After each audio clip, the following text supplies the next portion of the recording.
Our deepest fear is not that we are inadequate. Our deepest fear is that we are powerful beyond measure. It is our light, not our darkness, that most frightens us. We ask ourselves, who am I to be brilliant, gorgeous, talented, and fabulous? Actually, who are you not to be? I love that.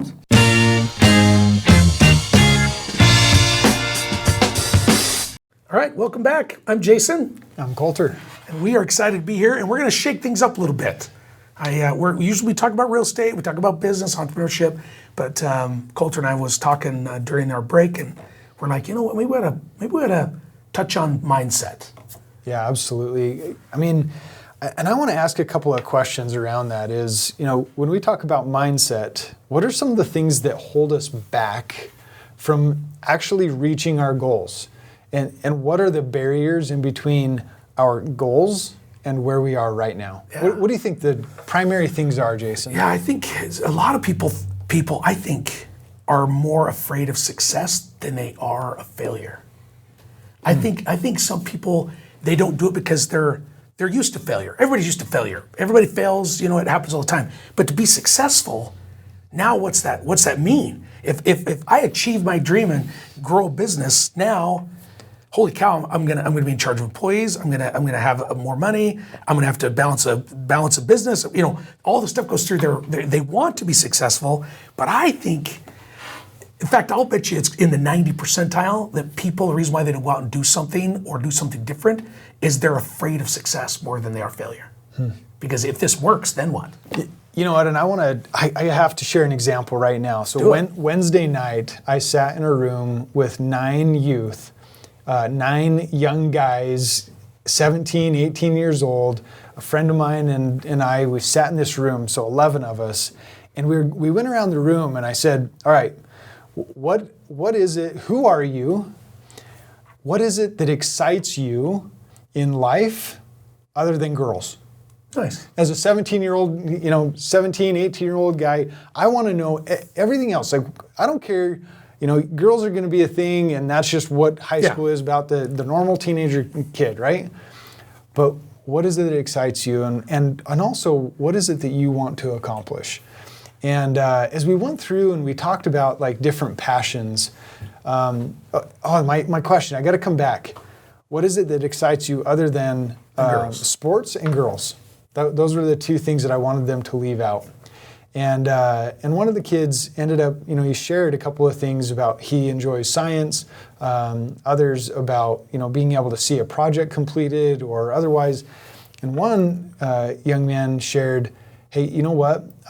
I like achieving something based on what I have focused on and creating what I've visualized and happened. But I also want to share an experience. And he went down this road of, I prepared, I worked all summer, I played basketball, I tried out for the team, I didn't make it, and I gave everything that I had to make that team, and I know that it's okay. That's a real healthy answer. Like, can you imagine, like, as a 17-year-old kid, like, you are bummed because you didn't make the basketball team, but this young man is okay. Love that. He went after every one of his goals were centered around, I want to be on that basketball team. And not making that team was devastating. Yeah. But now this kid has taken and shifted and said, no, I am all right. Because I gave it my all. Because I gave it my all. And you know what? I'm going to try out again next year. There you go. I love that. That's very healthy. Yeah, absolutely. Yeah, that's great. So, how do we shift that mindset, right? We work toward a goal and we want to make a team or we want to accomplish something. And what are some of the things that get in our way? And one of those that come up in my mind is an impostor syndrome. I love that. It's so true. That I think everybody goes through that. You go to school. Who am I to be in school? You get degrees, or you get your good grades. And like my daughter's like, I don't know if I'm the kind of person that gets A's. Well, why aren't you the kind of person that gets A's? So there's a little bit of imposter syndrome. Then they graduate. Man, am I the type of person that can get a job?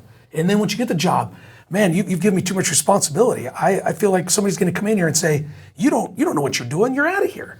It's that it's that imposter syndrome. It's bad. It tears people up, and it even forces sometimes people to give up on their dreams or to even quit a job that they like because they're afraid that everybody's talking behind their back saying, man, he does not know what he is doing, but they're still going to work every day. And so with that, I want to go with this imposter syndrome. I think it's important for us as we have employees and we have businesses to give people positive feedback. I don't think we give it enough because I think that would help out with that imposter syndrome. But keep going with imposter syndrome.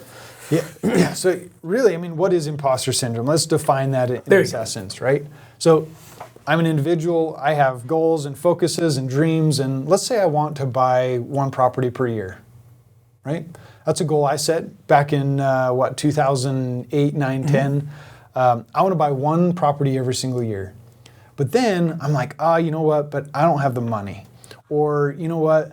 I have student loans, or I have all of these barriers in place. So you know what? I can't figure it out. And so we just sit on our hands and we give up, right? But the imposter coming in it's saying, I don't have the ability, I don't have the time, I don't have the resources. Who am I to own a property? And so I put all of these mental barriers in place, and I say, no, it's not for me. Instead of saying and taking on an abundant mentality of saying, no. The world and other people in the world have figured it out. I can figure it out by either finding those people that have the time or the energy or the resources, and I just have to apply myself to go and find exactly what I'm looking for every single year, and that's what I want, one property every year. There you go. Love that. And I think what can help out people with that imposter syndrome is surrounding themselves with positive people that are doing what it is you want to do. Because once you get that, like, who am I to have a property? If somebody that was brand new come and said, man, I was like, who are you not to? You know, let's not play to lose, let's play to win. And one of the things I learned from a guy named Jeffrey Combs, I don't even know if he's out there anymore, I'm sure he's still doing stuff, is he says, always turn something around on, don't look at what it costs, don't look at what it may cost you, don't look at what, maybe the effort, but look at what if this works? Don't look at what if this fails. He said, we are so apt to just saying, oh, what if this all goes wrong? Well, okay, but what if it all goes right? And it's been a huge mind shift, a mind shift, I guess that's the word, mind shift for me to think differently that way. Because as soon as I got into being an investor, it was constantly like, oh my gosh, what if this goes wrong? Oh my gosh, what if we lose everything? Oh my gosh. And my wife was doing that too. And I remember sitting down with her when we very first got investing, and I said, okay, what if we lose everything? What if we lose everything? We lose our house, we go bankrupt, we lose everything. Not that we ever want to go into that saying, well, we're going to plan on going bankrupt or losing everything. Never do that. But what if we do? What's the worst case scenario? She goes, well, I don't know. I said, are you and I still okay? She goes, well, yeah. We going to lose the kids? Well, no.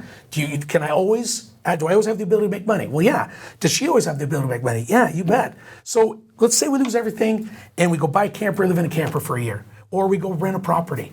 That's really the worst case scenario. And once I got into my mindset of, okay, it's not the end of the world, worst case scenario, but why am I focused so much on worst case scenario? Why don't I focus on best case scenario? Keep yourself in check. You never want to just go out and do something frivolously thinking the best is always going to happen. But still, it was a complete mind shift for me, and it really helped me out a lot. Yeah. So one of the things that I would suggest is somebody is visualizing all of these things, because at times it's okay to understand what those physical, mental, emotional barriers might be of getting between where we are now and where we want to be. And one of the processes I've gone through is I like to do pros and cons lists. I like to write down what it is I'm actually trying to accomplish. And then what do they call that? The Abraham Lincoln decision? Is that what the Lincoln decision? Anyways, keep going.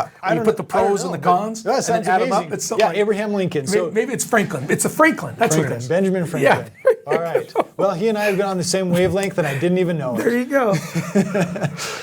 So listing out okay, first of all, I want my goal. Put that right at the top. I know that that's what I want. Now, let me understand what are my barriers that are going to get in my way. And that might be myself in some cases. It might be friends or family. It might be money or resources or some time, some knowledge. Yep. But then I'm looking at, okay, what are the steps in between here and that goal? And I list those out. So one by one, it's going to take me 5 years to get to that goal. I break it down by year. I break it down by 90 days. I break it down by a week. What do I have to do every single week? And then I write down what it is that I'm trying to accomplish, or what I've written down what I'm trying to accomplish. It's a big 5-year goal. Some people call it a BHAG, a big, hairy, audacious goal. Love that.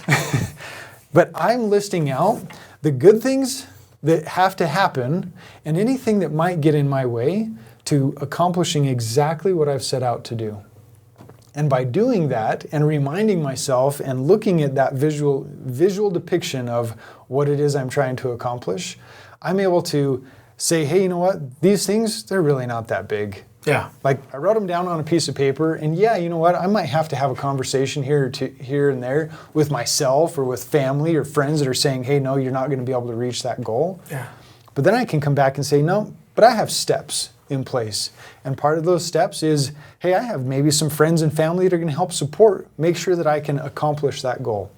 And by doing that, I have removed this philosophy of all of these other external barriers aside from myself that says, I can go do that. I love that.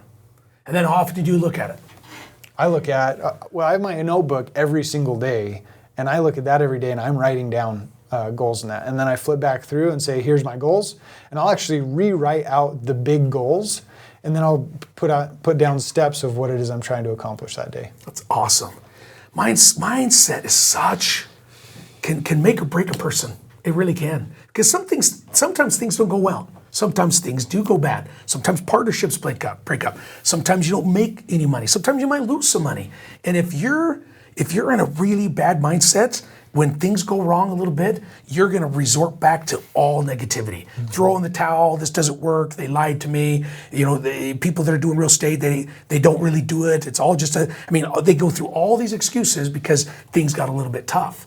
But if you can work on yourself more than anything else, I had a mentor of mine tell me, spend more time working on yourself than anything else, and you'll survive this game of entrepreneurship. Because it was scary. It is, you know, and if you can work on yourself and work on that right mindset, have positive things happen every single day, read something every single day, look at your vision board. I want, you know, you said you did vision boards with your family. We did it over Thanksgiving week. Did you? Awesome. Yeah, it was awesome. And we haven't done any pictures yet, but we got the poster boards, we defined our goals, and then we cut out words, that motivational words. And so we've got this next weekend, or this weekend coming up, we're gonna do pictures and put the words in and put them all on a poster board. And it was so much fun for my 10-year-old and my 14-year-old, or 14, he's 18-year-old and my 21-year-old daughter. It was interesting. There are different things they put down. My son was Legos, you know, 10-year-old. He was like and I'm like, okay, that's great. That's okay, you know. Yeah. That's what motivates him. That's what helps him. That's what he thinks exciting. But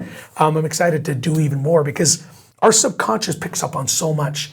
And any kind of negativity, it wants to move into it because it's familiar. But looking at stuff, goals, looking at pictures, looking at things that you want to accomplish, it helps change that mindset. It helps change that what you're used to doing all the time, what you're used to thinking all the time, and it's right on the front of your head. So when you see that picture of whatever it is you want to accomplish, it's just a little bit, your subconscious will pick up on that, and you start changing the narrative that your body's been so used to and your mind's been so used to for so long. Yeah, absolutely. You know, and I'll just share a quote from the famous Jerry Hansen. Love it. That's my dad. Yeah, love it.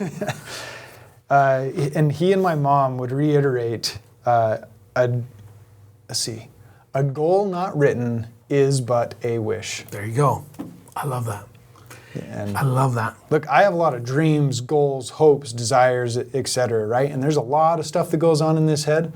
And at the end of the day, if I don't write it down and say, hey, this is actually what I am interested in doing, then it's just a wish. Yeah. And I saw a meme the other day, and I want to find it, and maybe we'll get it to pop up here, and we'll do some fancy work there. But there were the thoughts, they were coming in, and they were pouring out of this spigot. And in one, it was just pulling out on the floor. And then the other was a spigot coming out and into a bucket. And the bucket was able to capture those dreams. Love it. And I really think that by writing dreams and goals down, That's your bucket. that's my bucket. Love that. And I'm taking that with me, and that water has a purpose, and it's going to serve, and it's going to water a seed, and it's going to grow into something great. And one of the things that Rob Sperry said at that big event we went to a couple weeks ago was die with dreams, not, what was it? Die with memories, not dreams. Die with memories, That's what not it was. dreams. Die with memories, not dreams. I love that. Yeah, I I love do that. too. I want to read this quote before we close this down. This is by Marianne Williamson, and it goes right along with this imposter syndrome. Our deepest fear is not that we are inadequate. Our deepest fear is that we are powerful beyond measure. It is our light, not our darkness, that most frightens us.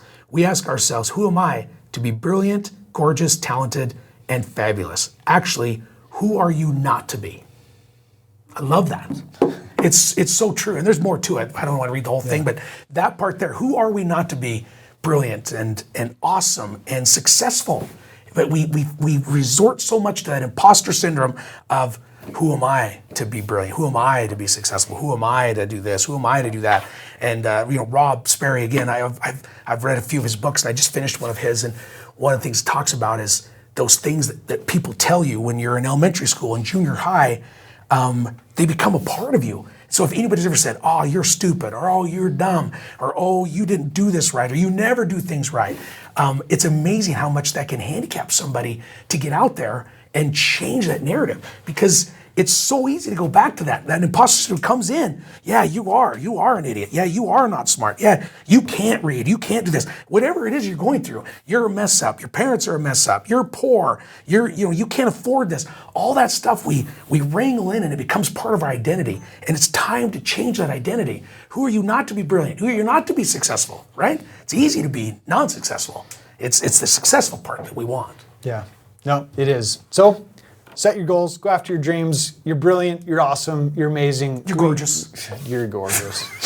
How do we end on that? I don't know, but we are. We are. Awesome. Thanks, Colter. It's always good insight whenever we hang out and talk about stuff, so appreciate it. I love it. I hope you guys are getting value out of it. At the end of the day, that's what this is for. We want to build a community, a tribe, people that just simply want to pursue something big for themselves. It's not going to be the same as what Jason and I have done. It can be. You're able to. You're capable of it.